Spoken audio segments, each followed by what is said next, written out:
embarrassing what happened and how this goal stands in the Premier League, in the best league that we say is the best league in the world. We really have to think about it deeply, because I've been 20 years in this country and now I feel ashamed. It's an absolute disgrace. You look it on the TV, it's an absolute disgrace. Is it the process that's at fault, or the people in charge of the process? It's the outcome. The outcome is nowhere near the level that this league needs to have. That feels like more than just any old win, that one.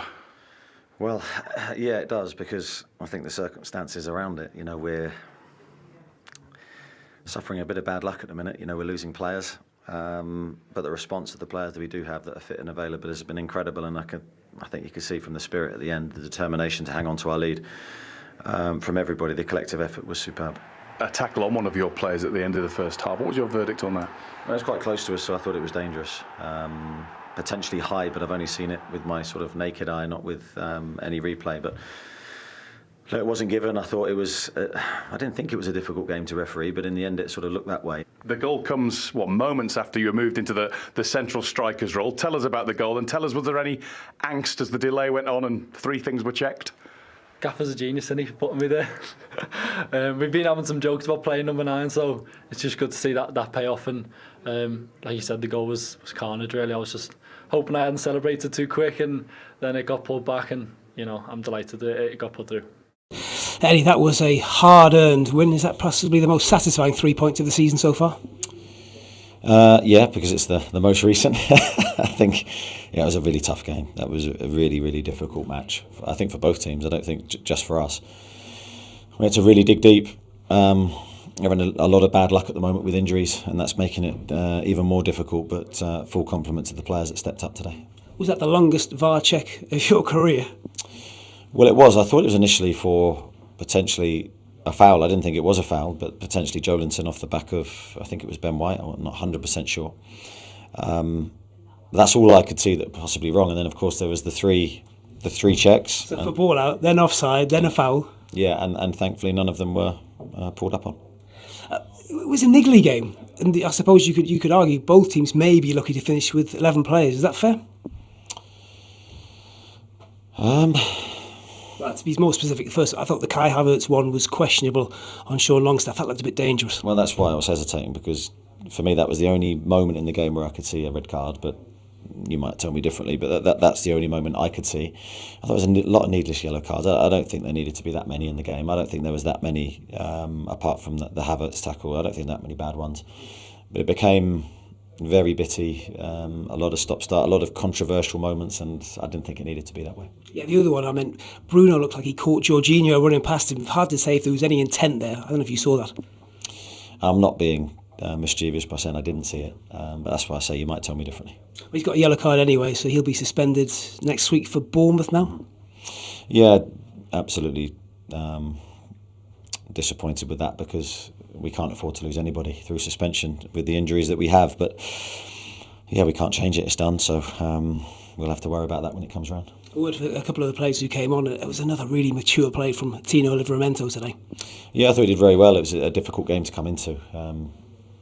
Arsenal were good today. They're a top team and they controlled the ball for elements of the game.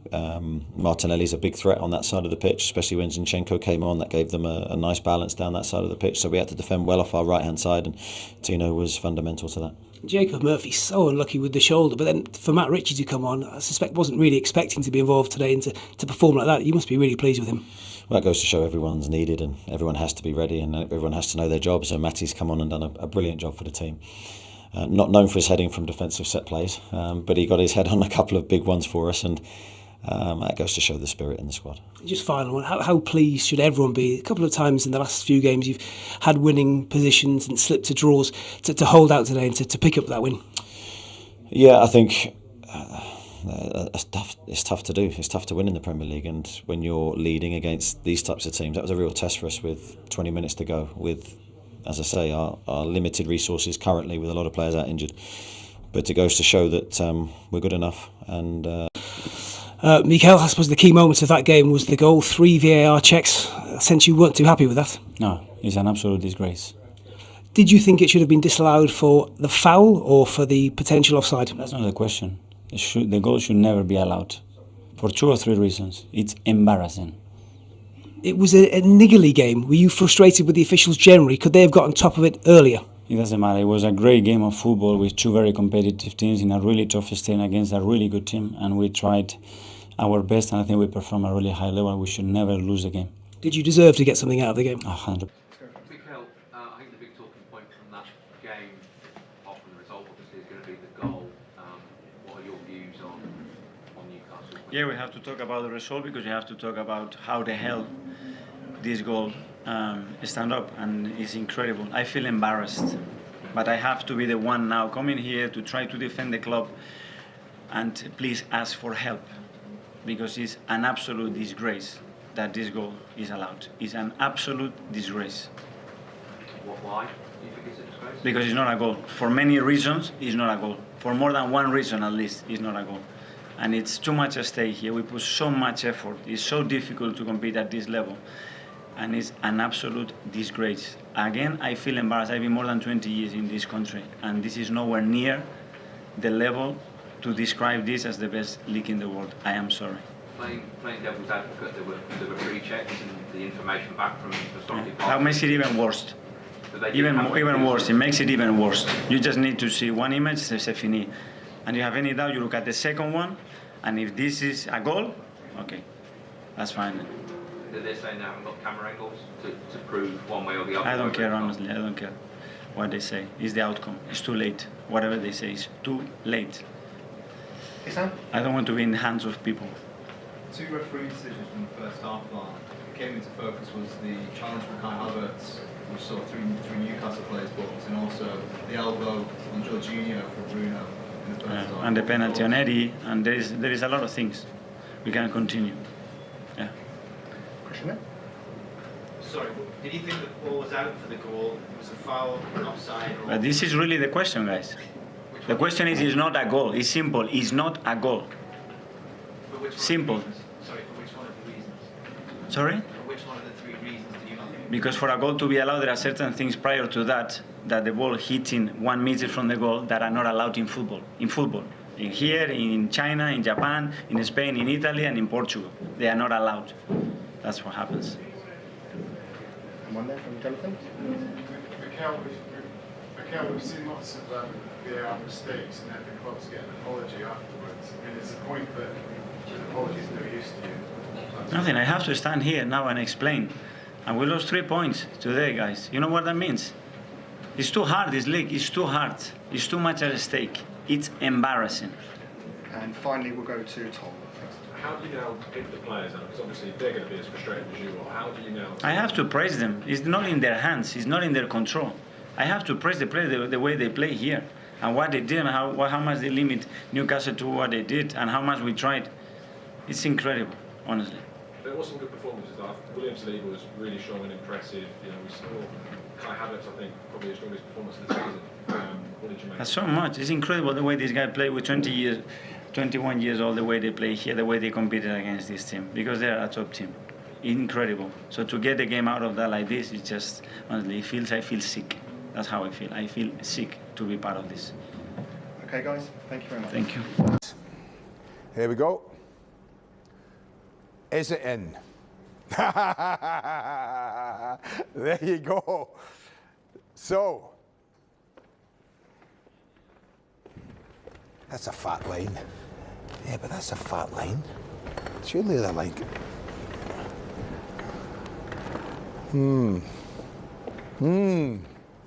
The plot thickens. Wow. So, a sliver in, right? In which case... That's gone. Leaves 2. They would be right to argue we didn't have a definitive angle, which would conclusively prove whether the ball was in or whether the ball was out. So, okay, then, there's 2 reasons why the goal shouldn't have stood and not 3. Yes. Foul? Yeah. Handball? Yeah. But we don't know about the offside because we have no idea what the laws are regarding that there. But in the end, they decided in VAR to go with the on-field decision, Which then leaves you to ask why the referee didn't see the push in the first place. Yeah. I haven't seen an angle of where he was. No, I've no idea. No idea. We're too busy looking at everything else. And that's where you say then, within the time they had, it was a difficult one to call. Well, with so many things to look at. Well, it was a difficult one to call in Newcastle's favour, with so many things that Arsenal had the right to complain about. Yeah. We'll come to the decisions shortly, and there's a few of them to look at, of course. But a big win for Newcastle, the first time in 17 games this season in all competitions that Arsenal have failed to score a goal, and you've been looking at how Newcastle managed to stop them. I have. It was incredible. If you want to stop Arsenal, you've got to stop Martinelli. The pace, the skill, the creativity. If you ever want to see a display of defensive discipline, great work ethic, helping your teammates, especially in wide areas, this was it today. It started early in the game. You could see what they're going to do. You've got Trippier and Burnett right back, as we know, and they had Almiron and Gordon in wide areas. Almiron was the one confronting Martinelli and Trippier was dropping off. That stops the space in behind for him to run at you one-on-one. Very hard to play against 1v1. That means he's crossing from deep and wide areas, easier to defend. Watch Gordon's willingness to run back and try and help Dan Burn. You've also got Guimaraes over there waiting. Saka can see that. There's no space for him to go into, so he ends up with a nothing ball, again, easy to defend. These are the areas Arsenal love to get into. Trippier, this time Gordon's not there, so Longstaff's out there. He knows there's the danger. He can risk leaving the man behind him because the wide men are the ones who make the goals for Arsenal. They're the ones that are the creative force. Again, Peters out, ends up trying to play an Ivan Needle pass. Quick throw in here. What do you want to do? You want to get Saka away, counter-attack. Watch the reaction from Longstaff, Joe Linton and Shah. They know who the danger players are. This is from the manager. This has been worked on day in, day out this week. And whoever came on the pitch and played these possessions kept doing the same thing. 2v1 again, Burn and Gordon. Gordon's work ethic to get back, and Almiron, as good as you'll see from any wide player in the Premier League, anywhere. Probably in Europe, actually. Joe Linton and Gordon, again, look, can't leave him isolated. He's too good a player. They get back in, they're out. Trippier on the left, second half. Joe Linton getting over and helping him. They had to make some substitutions, but the same discipline applied, the same work ethic. Two new players on the right, Livramento, Ritchie. Look, he's telling him, talking to him, communication, the key to any good defending. Here, look, he knows Martinelli, the space is behind him, he's in trouble. He's asking Livramento to cover him, because he knows. And when you see this follow through, little give and go, there he is, no problem. This is hard work. This is a team ethos. This is a manager making sure his players are doing the job. And if they don't play for Eddie Howe. They don't play for Newcastle. They're arguably one of the most hard-working teams in the Premier League. This is where they get the joy. This epitomises the attitude, the application and the desire of this Newcastle side. It was really, really good. Shows how quiet they kept Saka, well, really. This is one of the most productive players in the Premier League, and there's the numbers before today. 8 today, 3 shots, 2.1 generally, only 1 today, and expected goals. It was a superb defensive display, which was the bedrock to the win. Indeed. Few decisions to look at. We saw Mikel Arteta there having a rant. He called it, he was ashamed, embarrassed. He said it was a disgrace. I mean, strong words. Yeah, very emotional. He might have been best placed, just taking a bit longer before he did that interview. He's emotional, of course he is. But there were some decisions that I was getting angry with myself, Gary. You spent the afternoon with me.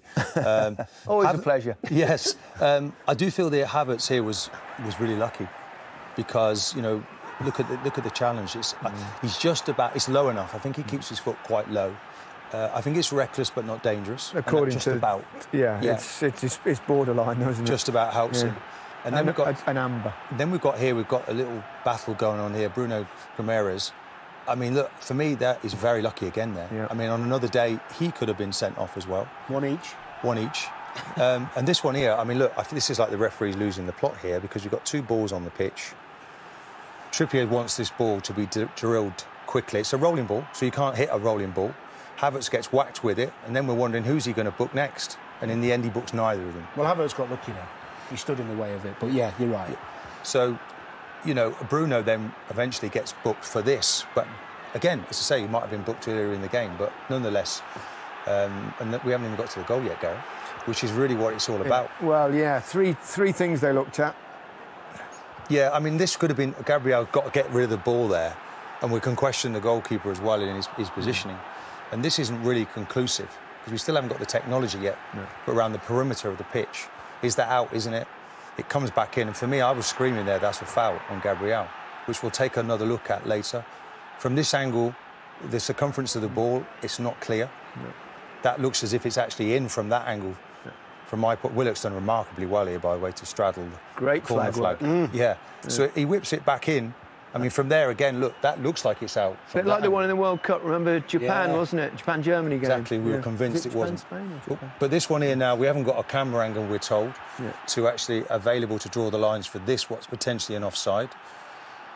So that one is inconclusive. That's maybe where the manager is feeling that the technology is just simply not good enough. Though, Martin, and that's two hands. Yeah. That anywhere else on the pitch, Gary, you put two hands on the back of a player's shirt, it's a foul, and it's a foul there. And why they've not seen that is Well, they may have seen it, but they me. may have decided that it's not a clear and obvious, an absolute howler. So I would disagree with that. That's fine for you. I'm playing devil's advocate. Look at it there. Look, two hands on his back. He's off the ground. That's why Gabriel is stooping, because he can't get off the ground. It might even have hit his hand in that particular build-up. There may have been an offside. I mean, virtually everything's wrong with that goal you can think of. I think we need to move on after that. The VAR wasn't convinced because of the angle they've got. As you quite rightly say, they haven't got the angle down the line to look at it, so therefore they can't make that decision. OK, The on-field decision is ball in play. OK, Dermot, stay there. Righty. Do you feel there's a case for a foul by Joe Linton? Well, what I would say with this one as well, Stephen, people think it's sour grapes for me, and to a certain extent it is, probably is. But that's two hands on his back there, and you look at Joe Linton there. You see he's forcing him in the back there. For me, Gabriel probably gets ahead on that ball if he's not impeded. So that's what I would look at from that point of view, and I look at that point of view from any player, whether it was a Newcastle player or an Arsenal player. That guy has been impeded in that moment. Jay? Well, there is a physicality to the game as well on the other side of that. Joe Linton's going to be trying to head in the ball, so there's going to be a naturally coming together. And I suppose, I don't know how many times you see it, a guy would jump up with his arms to get more leverage. I can see one ref, like Dermot might say it's a foul, and I can see another ref, like Stuart Atwell, saying it's not a foul. So I think it's what the referee sees, and the VAR maybe didn't see enough to overrule. That's my understanding of it. Dermot? I think Shay's hit the nail on the head, hasn't he? The on-field decision was no foul. I think when you look at the three components of this that we're discussing, two we say are inconclusive and can't be checked. I think this is the easiest part of the lot. For me, it's a foul. I think it's a foul. But for you, it's a foul? I think it's a foul. The referee didn't think it was a foul on field. The VAR didn't think there was enough contact to overrule. They felt there wasn't enough contact to say the referee had made an error on field. Because bear in mind, the referee has a view on field and decided no foul. But as I said earlier, I think of the three, that's the easiest part. Well said, Ben. OK, Dermot, just stay there because we'll come back to the final part in a moment after we've gone live to St James's Park. We're talking about one big goal. We're going to speak to the man who scored it, Anthony Gordon. Very well done. Congratulations. Let's talk about the win first of all. How good does that feel, the first team to beat Arsenal this season? Yeah, it feels amazing. A big win at home, but like you said, especially against Arsenal, they're a massive team. Unbeaten this year, and they've been really good, so it's good to get that win. Now, are we calling the manager a tactical genius tonight? Because we understand 54 seconds after you went into that central role, the ball dropped in the right place at the right time. Yeah, that's all down to the manager. We've been having some jokes about it in the changing rooms and stuff, so yeah, that's down to him for putting me there. How comfortable, Anthony, are you playing centre forward? I know you've done for England under 20. This year, the Premier League's so difficult, so any win is really important, but especially against the top teams in the league, they're vital this year, and we performed really well. I thought it was a really good game, and yeah, either of us could have won it, and luckily it was us. Anthony, obviously your goal has won it. There is a bit of debate around it, as you probably heard us talking about that. Were you aware of that at the time, whether it might have been a foul by Joe Linton, whether the ball had gone out of play? I knew they were checking all sorts of things. I wasn't too sure what they were checking. I was just hoping I hadn't celebrated and had to take it back. So when he pointed to the halfway line, I was over the moon. And finally, talking of celebrating, the scenes again at the end with those supporters. 4 consecutive Premier League wins, 4 consecutive home Premier League clean sheets as well. What's it like up there on Tyneside at the moment, playing in that cathedral of noise? I think people are going to get sick of me saying it, but I think you can see, like, you can hear it probably on the TV. It's so loud in this place, and it's become a fortress for us. And we know teams coming here, they're not really going to want to come and play it. It's an amazing ground with amazing fans, so best fans in Europe for me. And yeah, we play good football here, so we're loving every home game.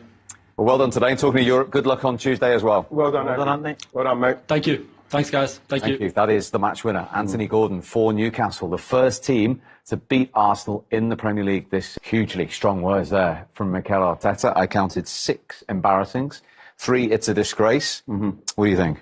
Well, I totally agree with all the managers who, through the VARs and through the decisions, what's happening, losing games. You heard him say there, there's too much at stake. There's too much at stake for these managers and for these players, what they're working on week in, week out, for them to go to a game on a Saturday and then lose a game in that manner.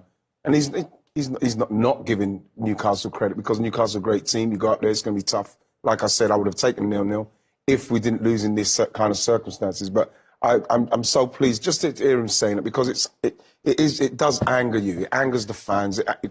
It's just not acceptable now. I can't sit here. I'm still thinking about the ball, what I can see out, and think to myself, why give it instead of not give it when you haven't got a conclusive Premier League, haven't got a conclusive camera to show us that ball is touching the line. But then what we can see is that the ball's out, but they're going to give the goal. Just that, not even with a push in the back. I'm pleased my manager's speaking like that. I'm delighted for him. One goal, one enormous talking point, which we'll get into very quickly. But just first of all, your reaction to those very strong words from Mikel Arteta. I understand his frustration. I understand everybody's frustration with certain decisions, what's happening at the moment. And I think that one of the things that stick out more than anything else for me is what's at stake. And obviously he's trying to go to try and win the Premier League. There's teams who are trying to stave off relegation. There's teams who's trying to, just trying to achieve. And you're losing games in situations where you believe you shouldn't be. And you could see his frustration. I'm frustrated as well, to be honest, but what can you do? What can you do? That's what he's probably saying there. Let's get into it then. Sheikh, you're both going to have your say, so just bide your time. First of all, ball out of play or not for you? Well, the angle we've got, Steve, it looks out of play. I mean, that's the thing. But it's inconclusive because the camera angle isn't perfectly on the line. So part of the ball can still be in play. And if that's the case, then it's not out of play. So I'm sort of contradicting myself here at this point. But there is an angle when there's a still on the line that it looks out of play. And you'll see it from this angle better. When we freeze it and we magnify it, it looks out of play. To the naked eye, now to me, that looks out of play.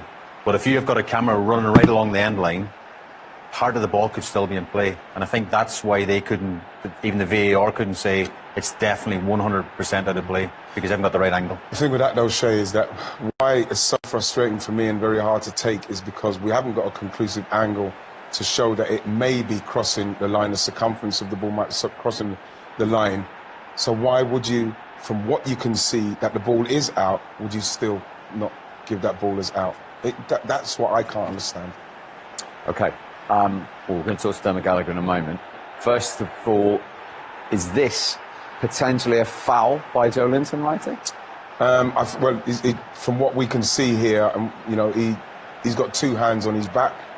I do believe that Joe Linton, for me, has got his 2 hands on his back, and I feel that Gabriel probably could head that if he's not impeded. That's the only thing I can look at it and see. And as to why I wouldn't give that goal was he impeded? And I think he was. I think he was fouled. Well, I think there's a physicality to the game as well. And I do believe one ref would say it's not a foul, and one ref would say it isn't a foul. So it's all about the VAR didn't think it was strong enough to say rule the goal out because he thinks it's a foul, or come and look at it at least. That's another thing you have to ask the question. It took over 4 minutes for the goal to be given.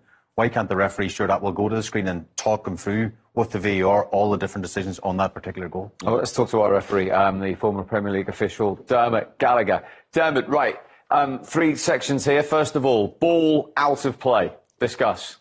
The most difficult of the 3, I think, Steve, because the law says the whole of the ball has to be over the whole of the line. Righty says he thinks it is. Shay's not sure. I described it earlier, when there's a corner taken, it's out the quadrant, I think, but it says part of it's overhanging.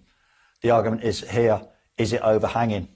Unfortunately, Righty makes a good point. He says, you know, it looks over the line, but they have to be convinced. It's a bit like offside. You can't give a player offside unless you're convinced he's offside. They can't give the ball out of play unless they're convinced the ball is 100% out of play. So because they haven't got the line across, which is not possible at the moment, they have to go with what they've got. And with what they've got, they felt that there's part of the ball overhanging the line. So therefore they play on. So Dermot, we're dealing with guesswork. The Premier League's dealing with guesswork, because that's guessing. Well, what we're dealing with, right, is we're dealing with something we haven't got conclusive. And But what we can see right here, Derm, is that conclusively from our angle here is out. But when you look across that line, Righty, which the assistant would, don't forget the assistant would be smack on that line looking across. If he sees any part of that ball overhanging the line, he has to allow play to continue. And I think I go back to that when I say about the corner quadrant, because that's the one I always look at and think, why are they allowed to take it there? That's very, very similar. You know, the whole of the ball has to be over the whole of the line. I know it's difficult, but unless they're convinced 100% it's over the line, they can't give it out. Okay. Point 2. Did Arsenal have a case for a foul by Joe Linton? I said earlier, Steve, of the 3 points, I think this is the easiest one, and it could be wrapped up here because one's inconclusive, the other's not possible to see.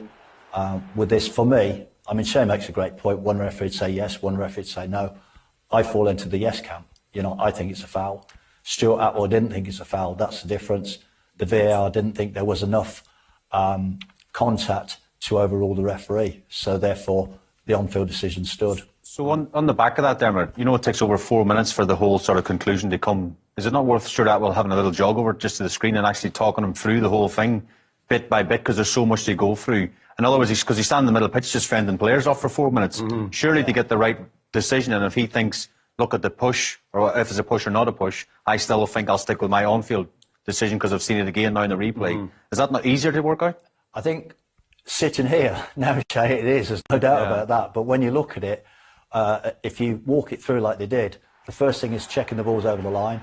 Well, he looked at that, looked at that, looked at that. That's nothing to do with the referee. Is the ball in or out? They then check the push. Is it a push? They looked at it, looked at it, looked at it. The VAR felt that it wasn't enough to send a referee to the screen. And then the third is the offside, which they looked at for a long, long time, but couldn't find the lines to decide where the ball was when it struck Joe Linton to come down. There the ball's obscured, so they have no start point. And that's the problem. You need a start point to get to a conclusion. You can see here there's no start point because they don't know where the ball is. So they don't know where the ball is. They're guessing again then, Dermot, aren't they? Well, what they have to do, they're not guessing because they haven't guessed, Shay. What they've said, they can't make that decision. So they default back to the assistant who says, not offside. The interesting thing is, Shay, with these 3 decisions, I know it doesn't make it right, but the on-field decision was ball in play. The on-field decision was no foul, and the on-field decision was no offside. Yeah. So we've actually ended up, without technology, with the same result anyhow. Well, ideally, then, just quickly, then don't use it. Let's just go with the on-field, because like the fact that you've got all this technology and it's showing certain things that for me was quite conclusive. I'd say, especially the foul, then don't use it, because like let's just go with the on-field decision then. Yeah. Well, let's just do that, because it seems to me it's a waste of time otherwise. Well, I think the problem, Righty, with the second one, I mean, Shay made a great point. One referee yes, one referee no. As I said, I think it's a foul. Other referees don't. And the problem there is that once they've got technology and the referee makes that on-field decision, says, I've seen the contact, I don't think it's enough to give a foul. The VAR looks at it and he sees what the referee says, so he doesn't overrule him because he doesn't think it's enough to overrule him. Dermot, thank you very much indeed. Cheers, Dermot. So many talking points, but a big win for Newcastle. Night for football, the floodlights shining down on the players as we speak. My name is Derek Ray, and I'm joined for commentary by Lee Dixon. And this has all the makings of a highly engrossing match. It's Blackpool up against Newcastle United. Yeah, the talking is over, the game plans are set. Now it's up to the players to go out and earn their corn. There's nothing the managers can do once the first whistle goes. I think, Derek, we're in for a cracker.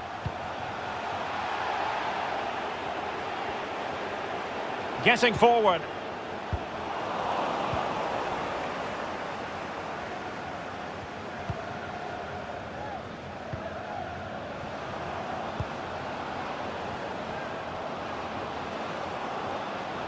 Well, far from textbook defending. Corner. It's a big Derek. Saint-Maximin. Hayden. Saint-Maximin must take the lead here, and this time it's in. Well, the offside flag has been raised. No goal. Well, it was close, but he just went a little bit too early.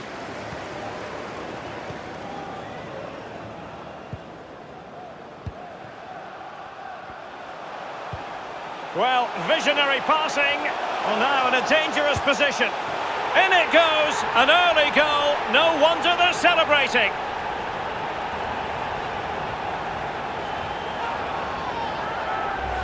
Well, here's the replay. It's a really lovely through ball, and he had choices of what type of finish to apply. And bang, he goes for the smash. Lovely goal.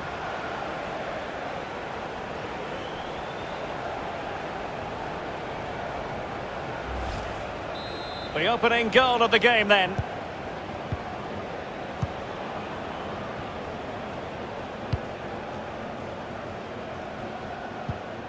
Joelinton.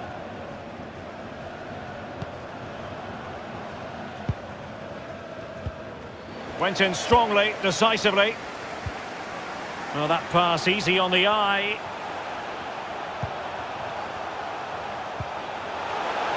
It could be the big moment for him. And a goal! The quick 1-2, and they've turned this game on its head. Well, here's the goal again, and it's a great ball to put him through. But then there's still plenty to do from here. Under all sorts of pressure from the defender, he just about keeps him at bay and finishes with aplomb. Great goal.